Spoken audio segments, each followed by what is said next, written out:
Hi everyone, and Happy New Year. Welcome to episode 20 of Engaging the Eagle, exploring US foreign policy in Southeast Asia. We're a podcast produced by the US program at the S. Rajaratnam School of International Studies, or RSIS. I'm Kevin, an Associate Research Fellow at USP. Colin Cole, I'm a Senior Fellow at the United States Program, RSIS. And we'll be your host for this episode on US-Philippine ties under Trump 2.0. Following Donald Trump's victory in the November 2024 election, Philippine leaders expressed optimism about the future of the bilateral relationship. Security ties between the two allies remain strong, and there is bipartisan recognition and support for expanded strategic cooperation in Washington as well. But there are also concerns about how Washington will cultivate the economic side of the relationship. Above all, it will be important to observe how the Philippines retains its strategic autonomy amid pressure from Washington. Joining us to discuss these issues is Justin Baquisal, a Resident National Security Analyst at FACS Asia and 2024 Shangri-La Dialogue Young Leaders Visiting Fellow at IISS.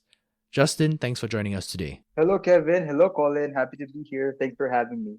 So, what do Philippine leaders, what did they think about Trump's re-election back in November? Were they surprised, for example, or did they kind of expect it? For the Philippines, I think during the initial months, even the polling would show it would be a tight race. So in that sense, there was quite a surprise that Donald Trump was able to win the Electoral College with as much margin as he had. But at the same time, there is also the thinking in Manila that regardless of whether Harris or Trump would have won, in a way, there's a sense of optimism toward U.S. policy toward Manila, particularly right now in terms of defense or military cooperation aspect of things, which has also sort of broadened in recent months to include also economic aid from the United States as a result of the growing competition between the US and China. You mentioned economic aid, and I'm glad you did. I think we can return to that later. But for now, I'd like to ask kind of a follow-up. What do Philippine leaders think about Trump's cabinet choices so far, particularly Senator Marco Rubio, Secretary of State, Representative Mike Waltz for National Security Advisor, and, Fox News host Pete Hegseth for Secretary of Defense? What do these choices suggest about his foreign policy or political priorities in his second term? I think the appointment of the three key officials you mentioned, it really signals to the Philippines that the Trump 2.0 administration is going to double down on its Indo-Pacific focus right now. This interest started with a pivot, the rebalance to Asia from Obama, but that had less resources on the ground, right, over the past decade. But right now, what we're seeing with the United States is that on the one hand, for example, Marco Rubio, for example, a very staunch voice on countering China in the United States. And at the same time, you have a person like Mike Waltz, for example, who's very into the pivot of the United States to the Indo-Pacific, believing that the United States should actually focus to Asia and redivert some of the resources it's currently allocating from conflicts in the Ukraine, in the Eastern Europe, or in the Middle East toward this big confrontation with China. So in that sense, these appointments actually align with the mood of the Marcos administration right now to really focus on building the country's resilience, both from a military standpoint and also from an economic security perspective, to try to have a counterweight against China. And this really just goes to show that, in as far as the Philippines is concerned, the U.S. policy, whether it was under Biden or under Trump, it would more or less be of the same tenor. What's really most important about this is that apart from Trump's appointees, Trump himself actually presided over one of the most significant foreign policy changes in Philippine history. So in 2017, Trump's administration actually authorized U.S. commitment to define the South China Sea as covered of the 1951 Mutual Defense Treaty between the Philippines and the U.S. So, and of course, with that in the background, the Philippines is very upbeat when it comes to how Trump views the security challenges here in Asia. But of course, there will be some differences down the line. That's certainly true. Colin, did you have a question? Justin, thanks so much for also highlighting the South China Sea issue. I believe this has been the big elephant in the room when it comes to Philippine-US relationship. It was interesting that since November last year, we have heard quite reassuring statements coming out from both Manila and Washington pertaining to the future trajectory of Philippine-US relationship under Trump. And it appears that there is a concerted effort on both sides to try to project or portray this impression that nothing really will change. And there are even some very optimistic voices that under Trump, there will be much more being done on the South China Sea. Trump will be seen as more decisive compared to Biden. I don't know whether that's a fair criticism to actually try to compare Biden and Trump, but it was interesting that this sort of comparison was actually made. So my question to you is that because the context here today is very different. Back then, under Trump 1.0, it was then under the Duterte administration, and the Duterte administration wasn't exactly so keen to align that closely to the US, even though, of course, the Philippine military continued its engagement with the US military. But on the political level, the Duterte administration wasn't so keen. Now it is a very different ballgame.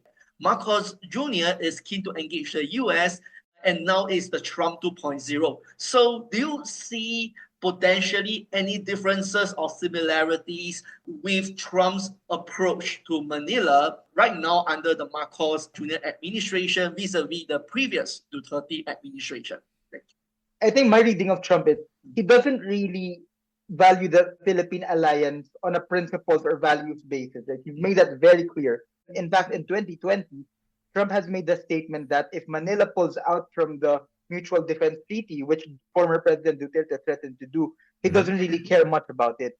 So in that sense, I think right now, the way Trump looks at the Philippines, one of the levers he can pull to sort of have a multiple front pressure towards China. So he has his domestic tariffs in the United States.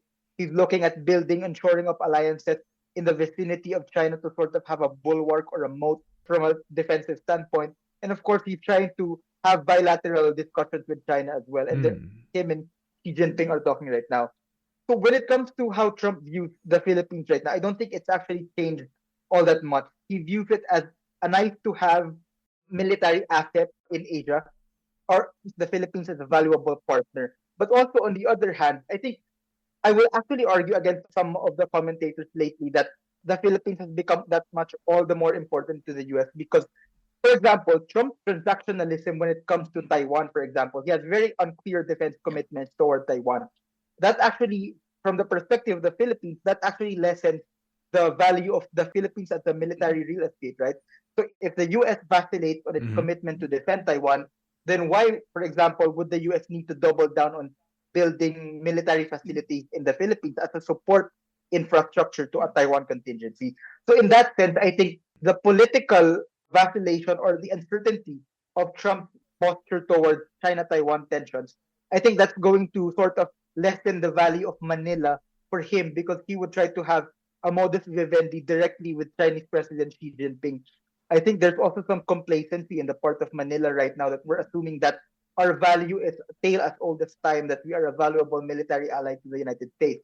Nevertheless, of course, at the staff level between the bureaucracy, the Philippines will continue to be an important ally. And right now, the major change, I think, in terms of the tact of the Marcos administration is after the fight between the Marcos and Duterte families in January 2024. So they've been having this fight for over a year now.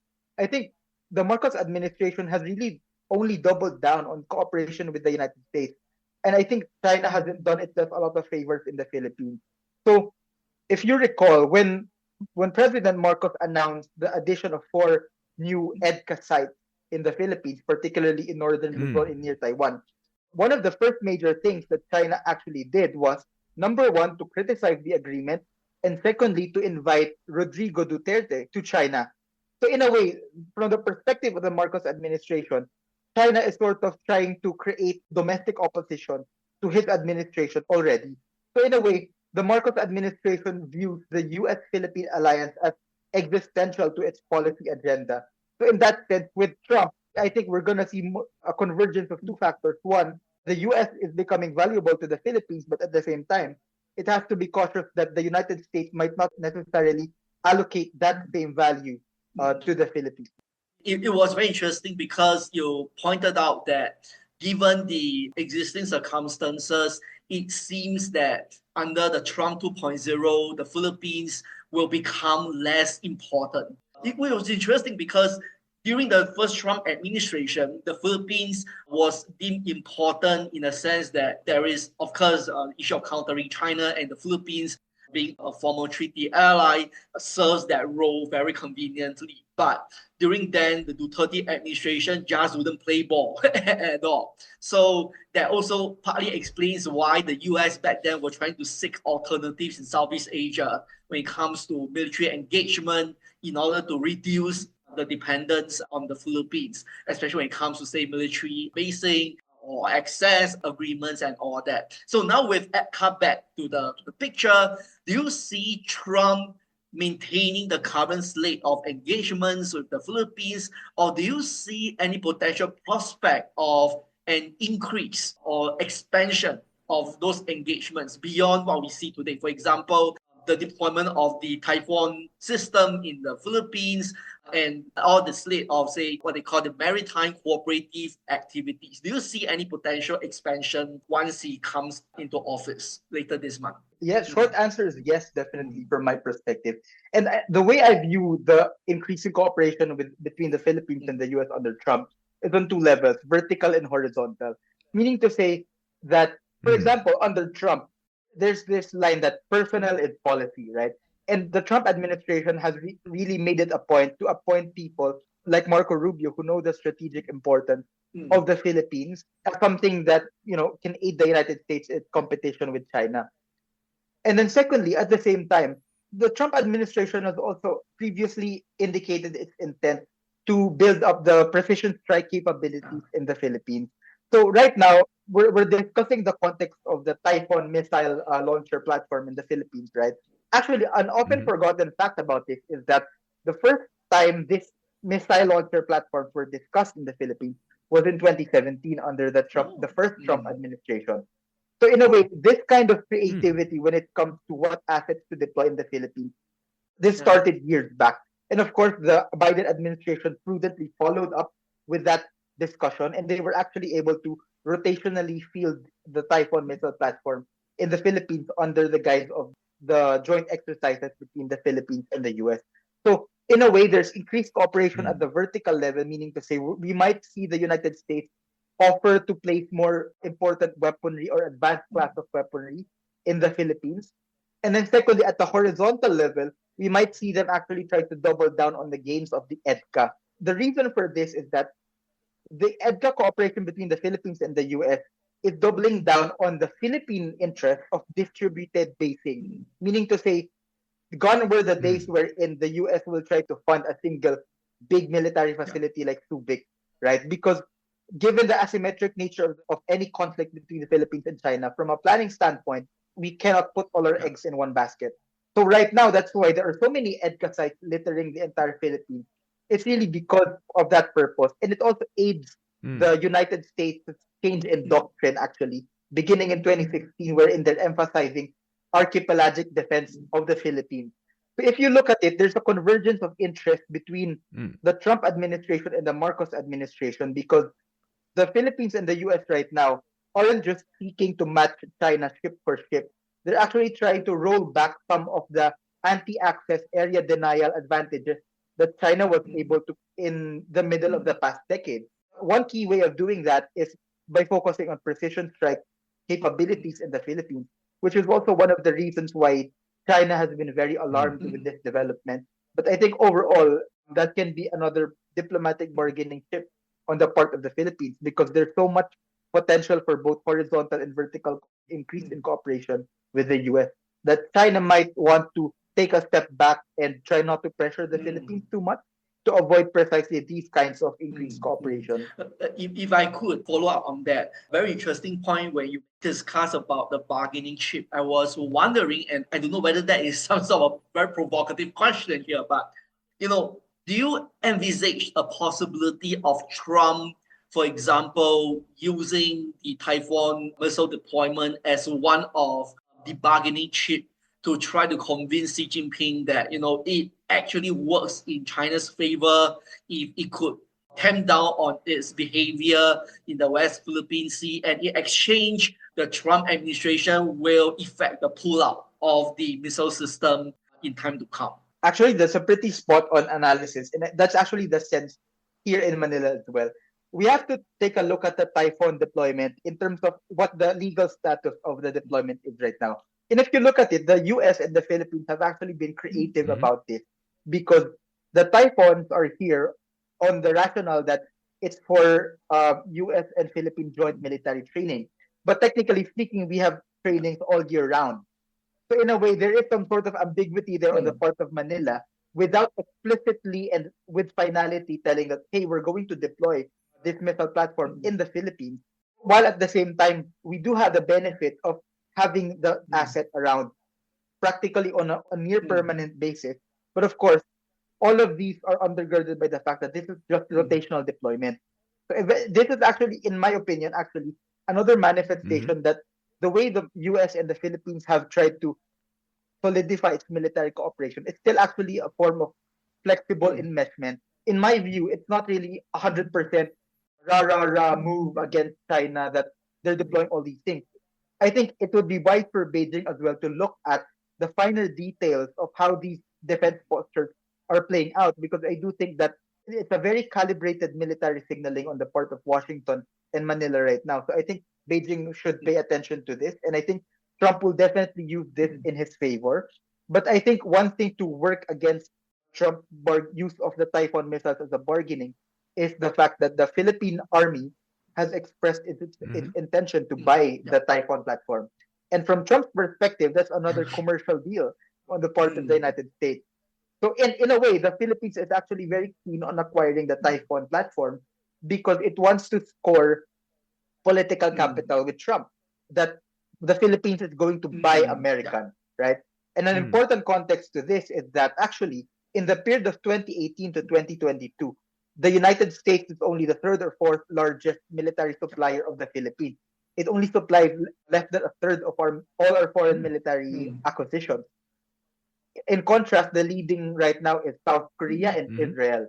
So in a way, the United States had to compete with its own security partners for the defense pie of the Philippines, however small it may be. Yeah, I'm sorry, Justin, that I keep pushing on that because I thought that point was so interesting because on the one hand, of course, there's a lot to quibble about the anticipated purchase of the Typhoon system by the Philippine Army. There were, of course, criticism and even skepticism that whether the Philippine armed forces will be able to master the right capacity to operate such a complex system, right? Because it does require more than just the launcher itself. The other context here was that in Southeast Asia, at least, if you put aside Vietnam, Vietnam is the only Southeast Asian country that has sort of deployed long-range strike systems. It has been operating Soviet-era Scud missiles. It is operating submarine-launched cruise missiles. But a weapon system like the Typhoon, which is able to fire a much longer-range cruise missile, might actually have been rather unprecedented in Southeast Asia. So my question would be, even if it is a commercial deal for Trump, I was wondering whether the State Department, for example, might countenance the idea that if, say, the Philippines was allowed to buy the system, then will that potentially trigger off a sort of arms race in the region? If there is such a potential and the possibility that it might trigger the Chinese or give the Chinese justification to do more than what the US is able to put up with in the South China Sea, will that change the dynamic therefore? And how will that affect Trump's approach in arming the Philippines thereafter? That's true. And just to jump in here, I was in China relatively recently, last November. And one of the things that stood out to me when the topic of the Typhoon missile system came up was one or two analysts referred to it as, a potential Cuban Missile Crisis-esque situation, which I thought was quite an exaggeration. But on the other hand, it could be a bit telling about how some of them are conceiving of this Typhoon missile issue. I think this is a great point for discussion because I think, to be frank, I think I disagree with some analysts here in Manila who brush off the geopolitical risk from introducing a new capability to the Philippine arsenal and in the theater in general. So in that respect, I do think this deserves a bit more study on the part of the Philippines because crucially, for example, Philippine defense policy actually does not have clear red lines on the limit of cooperation with the United States. So the Philippines also wants to maintain its strategic autonomy and try to avoid wherein we're just going to accept everything that the United States would try to offer us. right? So in that respect, I think the Philippines has to be wary about this because I don't think the US also has a clear policy on this. So we're all very gung ho about cooperation with the United States. Washington is happy, Manila is happy right now, but no one's really talking about what's the official policy of the extent of the cooperation that we're doing. And Mm. I think by now Manila should have really looked back at its history and look at how China reacted to the THAAD deployment in South Korea, right? So in a way, the geopolitical and diplomatic risks from deploying it are very real. And I think the Philippines had to look at this a bit more. But I think also, on the other hand, that the United States, in my view, I think will try to drag out the discussion of this acquisition, right? So the Philippines, according to General Browner, the chief of the military, will be under a financing stage for the Typhoon up until the next 2 to 3 years. Mm. They're still finding the money. And then after they do find it, there's another discussion of whether the United States will actually authorize the sales.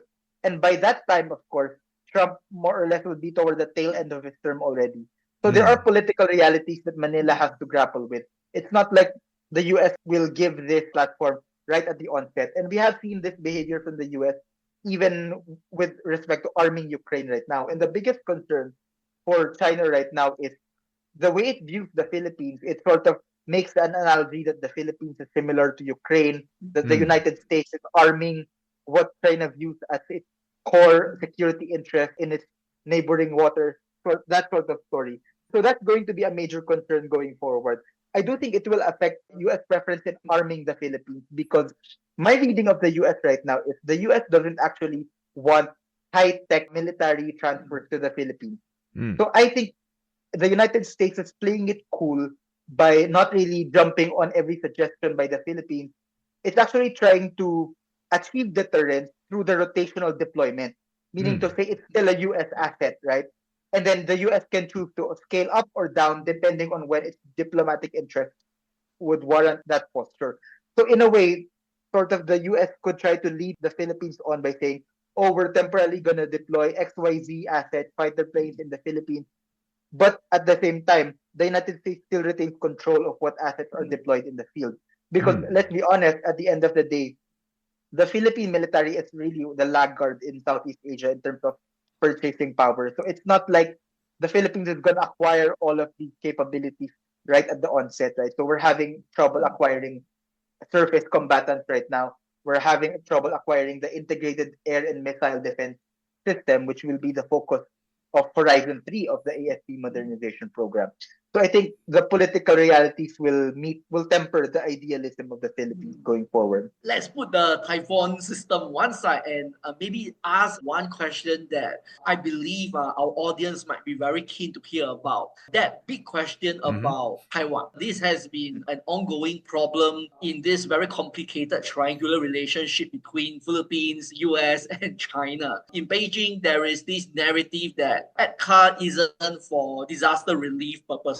ADCA sites, by virtue of the location, it is designed with Taiwan in mind.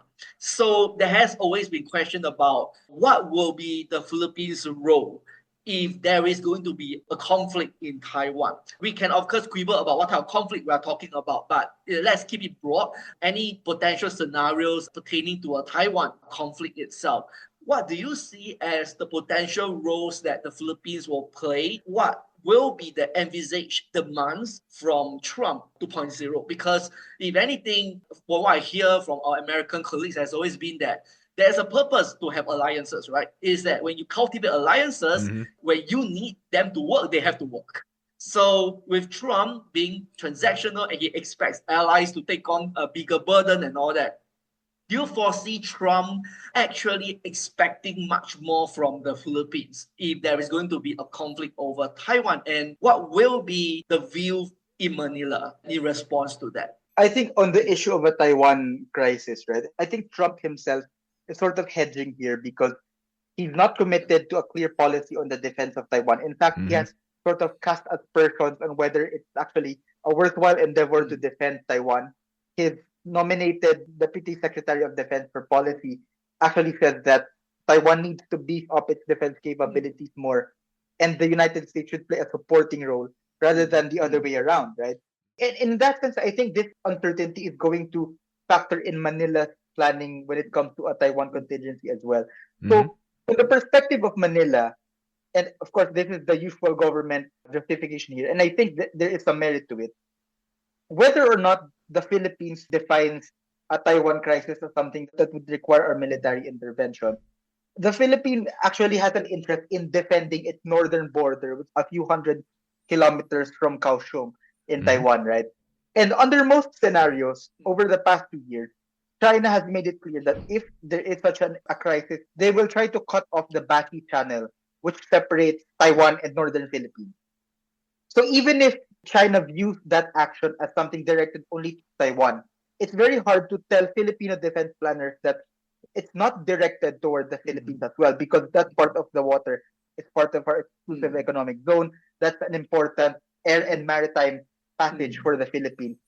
So in that respect, the Philippines is sort of indirectly contributing already to a Taiwan contingency plan by saying Mm. that if we bolster cooperation with the US along our northern border, we're building up the capability to respond to a crisis in the future. Whether or not we actually decide to help out in that scenario, that's something for the future to decide. So in a way, all the parties here are hedging. The Philippines is hedging, Trump is hedging, and I think in that sense, there has been more push from Taiwan lately for the Philippines to become more clear on its defense commitments. But there's really been no such policy move from Manila, because Manila also understands that this is a very core issue for China. So it's wise for the Philippines not to really make any specific policy right now on this. And I think the strategic ambiguity of it all plays to the Philippine strength right now. But what's important is right now, beyond the talk of strategy, we have to talk logistics first.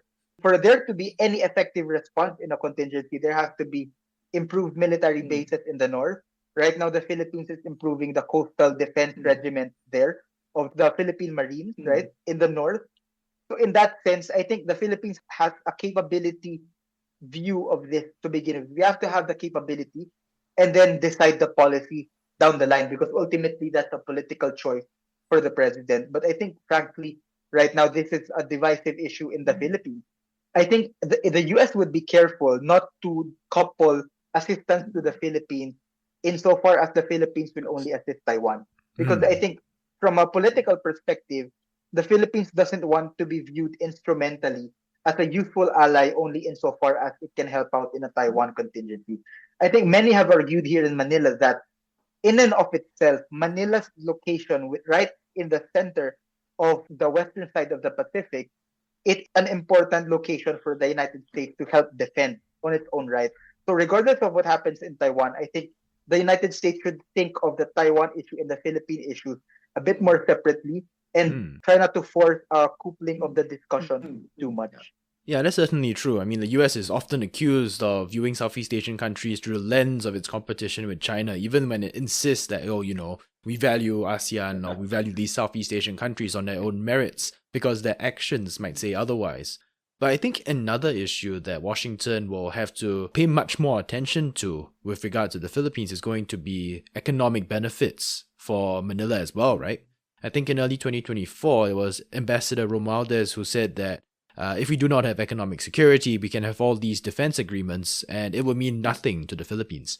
So from what you've seen, Justin, from investments in the EDCA sites to pledges of money in other kinds of projects, do you think the US has lived up to this expectation that it can deliver economic benefits? I think insofar as the overall intention, right, of the US and Japan to help out in the Luzon economic corridor, I think it's the right intention, but I think they're sort of bungling the implementation right now, because Hmm. if you look at the public statements on what they actually want to do with the Luzon economic corridor, they, interestingly enough, parties keep on emphasizing projects which have already been in the pipeline for so many years. So we're talking about civilian port upgrades in Subic Bay, Mm-hmm. Manila Bay, and Batangas Port. Yeah. And then also the light rail transit, the north-south commuter railway, the Laguna Lakeshore Road Network, Mm-hmm. the expressway north and south of Manila. So in that sense, actually, the US is sort of doing a China here, wherein it tries to latch on to existing development projects already, and then tries to package that as a new form of benefit for cooperating Mm. with the US and its allies. But another pitfall with the implementation right now is the problem with the Luzon Economic Corridor is it's very geographically concentrated in Luzon. Basically, I reckon this is something to aid President Marcos's popularity because he's very strong in the main island, Philippine main island of Luzon in the north, right? But the Luzon Economic Corridor is actually concentrated in Manila. It's a nearby province of Batangas, and also in Calabarzon, which is the southern part of Manila, which also has a huge population. So politically, this makes sense that it would appeal very well to Luzon voters. But the US has to have a strategy for development infrastructure support and development assistance in the Philippines that doesn't just cater to Luzon.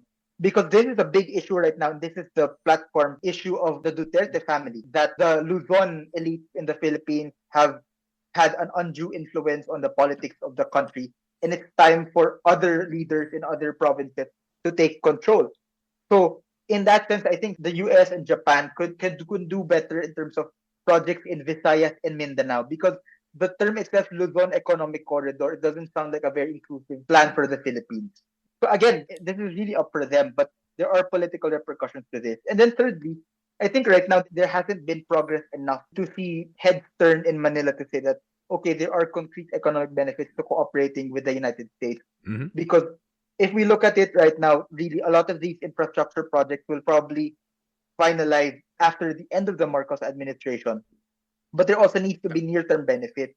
Yeah. And initially, last year, we were thinking, some analysts here in Manila, we were thinking that if the US and the Philippines want short-term gains for this, we're actually more likely to benefit from the downstream economic activity from the EDCA side. If we get that up and running, right, they would need Filipino suppliers for some of those facilities, also for the sustenance of troops, for example. That new defense industry would trigger an economic boom in some of the far-flung towns where the EDCA sites are located. So I think the US is heading in the right direction, but I think it has to focus on how it implements all these things, because politics can get in the way, especially in a country like the Philippines. So they have to be wary about it. That's certainly true, yeah. Colin, do you have anything to? Yes, I'm glad that we shifted towards economic security as a discussion. And I was reading the reports coming out from Manila, especially from the BOI, the Board Investments, as well as from the Philippine Economic Zone Authority, for example. There has been a rather optimistic projection that despite the ongoing issues with China, it hasn't exactly affected investments in the Philippines. And it does appear that the US having played one of the roles in helping the Philippines build a degree of what some may call economic resilience. But I fully concur with you pertaining to, say, the issue of infrastructure development. And I believe the Philippines isn't the only example where US involvement in infrastructure developments very often brings forth skepticism on the ground, whether all these projects can in fact be realized. The very crude explanation is that the US hasn't been exactly building infrastructure for some time.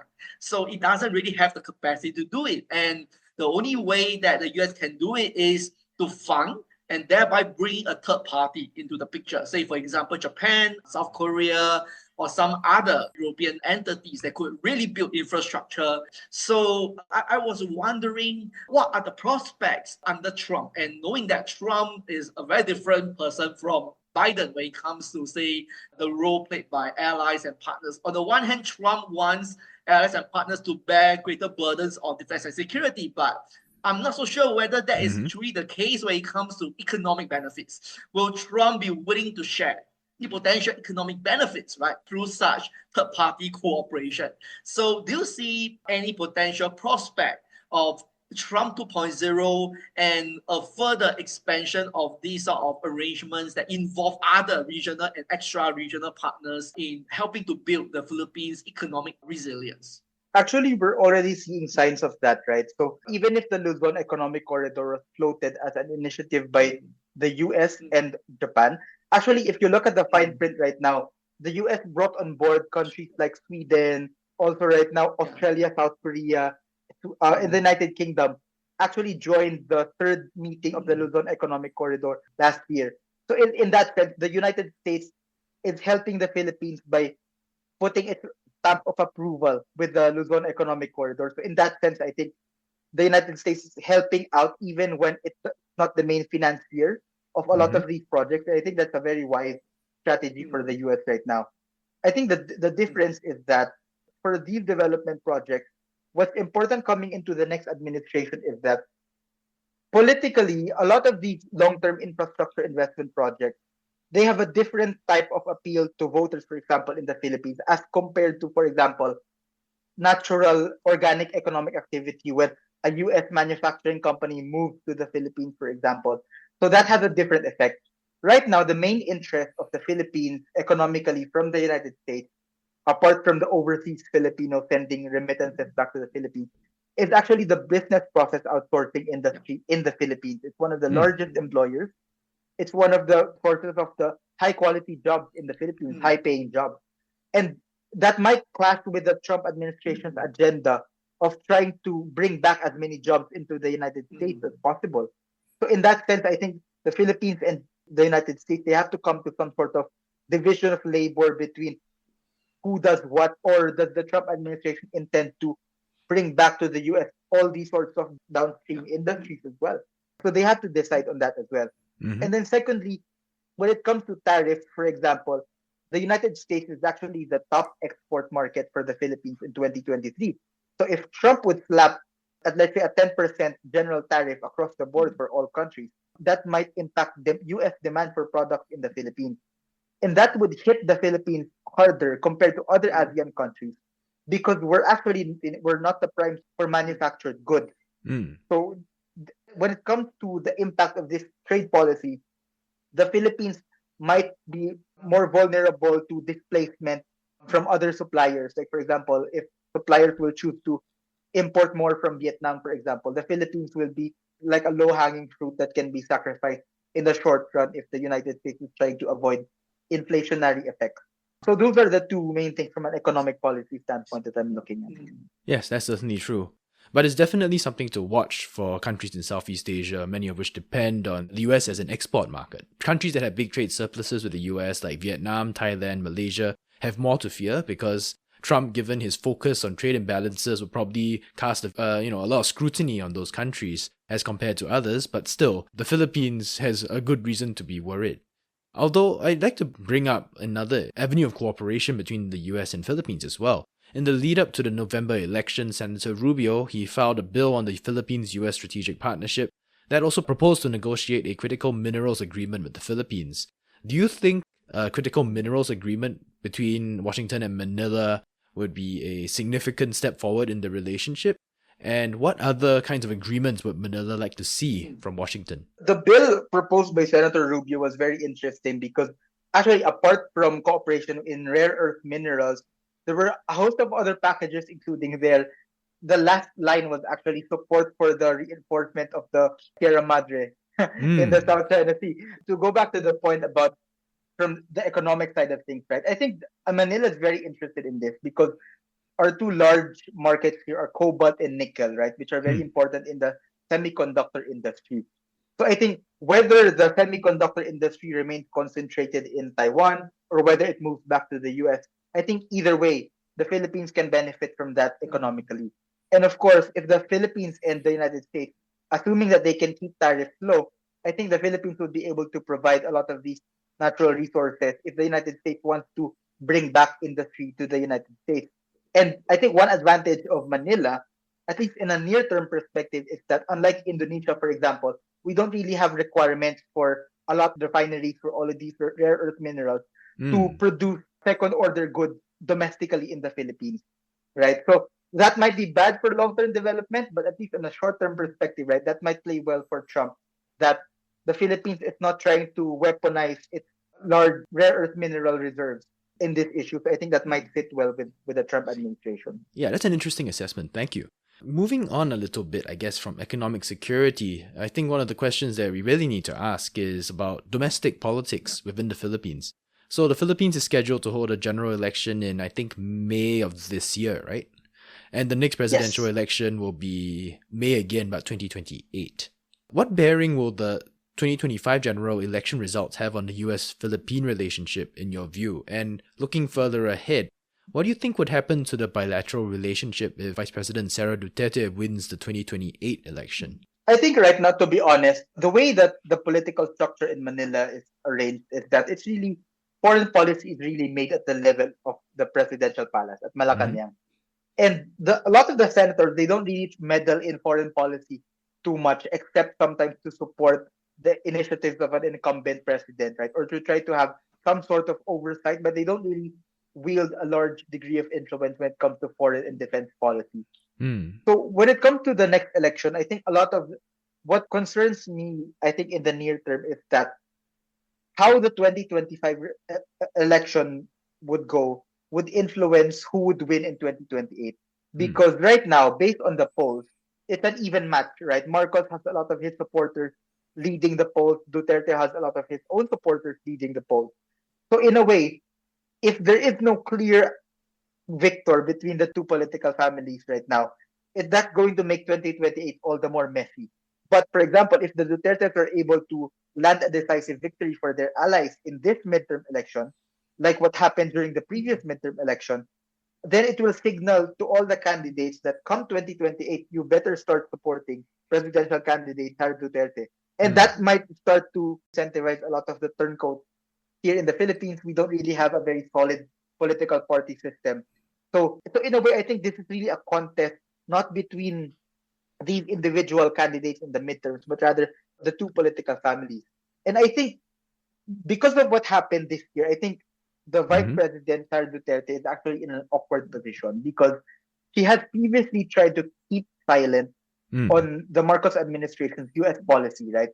And to some extent, even from before, she didn't really have a lot of pro-China views similar to the elder President Duterte, her father. Mm. But because of what's happening lately, you can start to see the shift in the discourse from the Duterte family in general, that they sort of view Marcos as a US puppet, that the United States is doing supporting the Marcos administration so that it can finally get rid of the Duterte family. So in a way, in the same vein that Marcos has viewed Duterte as the China-backed candidate, the Dutertes now view Marcos as really essentially a whipping boy of the United States. But Mm. you know, so in a way, it's a very existential struggle between the two families right now, which is why I think even to a domestic audience in the Philippines, it's very clear: Marcos, US, Duterte, China. Mm. That's very clear to Filipinos. But actually, a lot of these distinctions don't really matter from an electoral standpoint because there really isn't much of a policy difference between the Dutertes and the Marcoses aside from the foreign policy issue. And Mm. right now, with cost of living, with employment issues in the Philippines, inflation, that sort of thing, the main concern really is who's doing better in terms of the economic aspect of things. So further into the election, I think the Marcos family will actually try to use the foreign policy issue as a way to woo the liberal voters of the Philippines because Mm. during the last election, 60% of the voters were under the Duterte Marcos ticket. 30% voted for the liberals. And I think with an even split within the Marcos Duterte coalition, whoever can win over the liberals will have a decisive electoral advantage. Mm. And in a way, and there's a lot of surveys about this, liberals in the Philippines are actually quite hawkish on China. So, by nature of the foreign policy of Marcos, he has an advantage over Duterte. And a lot of these liberals aren't going to vote for Duterte anyway. Mm. But what we can see right now is the popularity rate of Marcos and Sara Duterte, they're both dwindling down at the moment. And this goes to my final point. If we're looking at 2028, it's not just Marcoses and the Dutertes. Another Mm. leading candidate is Senator Tulfo, a media personality, to become president in 2028. So this might be a story of having a dark horse in Philippine policy. But Senator Tulfo right now, generally, he has a very similar foreign policy to President Marcos.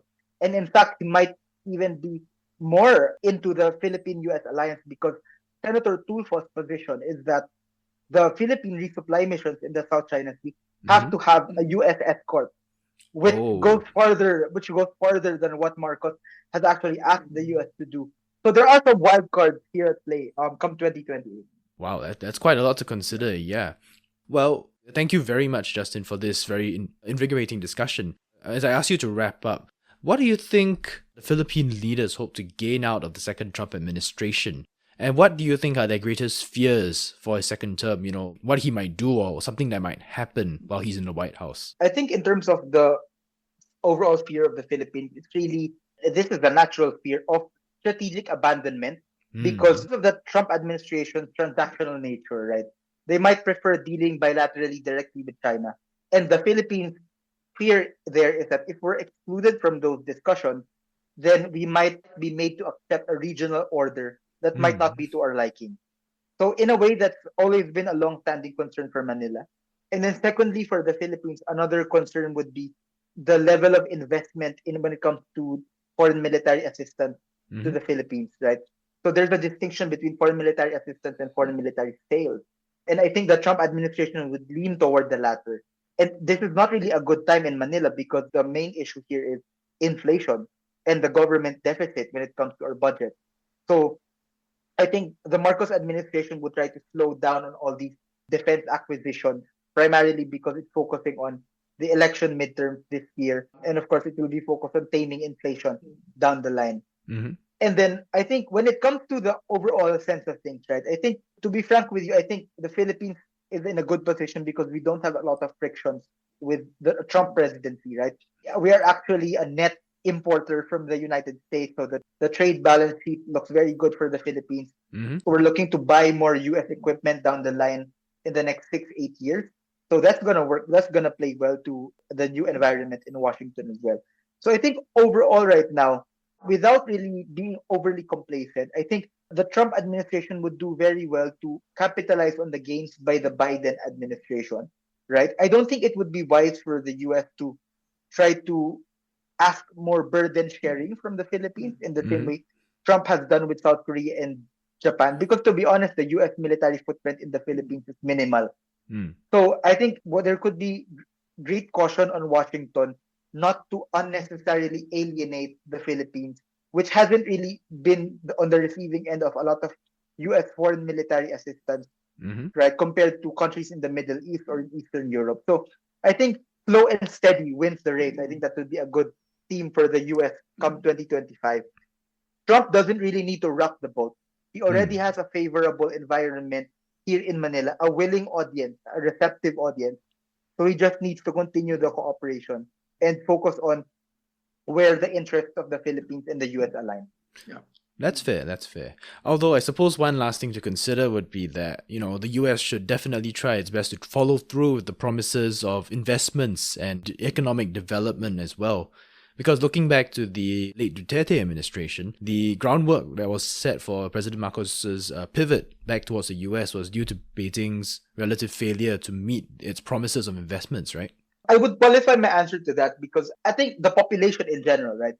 Filipinos don't have a transactional view when it comes to China. The understanding of China being a security threat is very palpable in the Philippines. If there are transactional people in the Philippines, it's the political elite, right?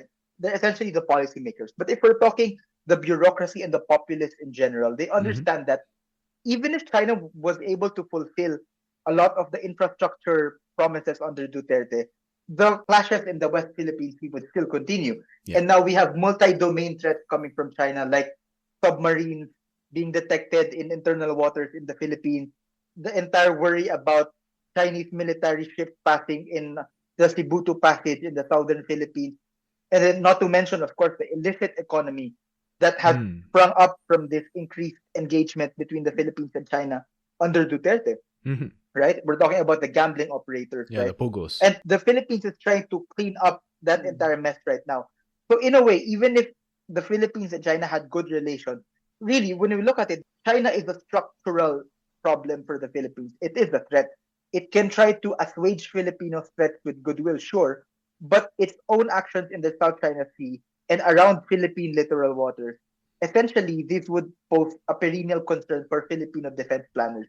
So the Philippines can cooperate with China, sure, but we also have to understand the glass ceiling of this cooperation, and it will always be there. So I think it would be wise for Beijing to be mindful of the limits of where it can cooperate with Manila, because right now, China is politically very unpopular in the Philippines. It never has been. So it could try to work more on that. But right now, Filipinos in general value the partnership with the United States. And as Duterte has learned, it's very hard to wean away the Philippines from that. Whether that's rational or not, I would say that's a factor that we have to deal with. We deal with the cards that we're given. I see. Well said. Yeah. Thanks for your time, Justin, and thank you, everyone, for tuning in. We hope you enjoyed this episode. If there are any questions or topics that you'd like us to tackle in future episodes, feel free to reach out to us on social media or through email. Until next time, stay safe, and we'll see you again.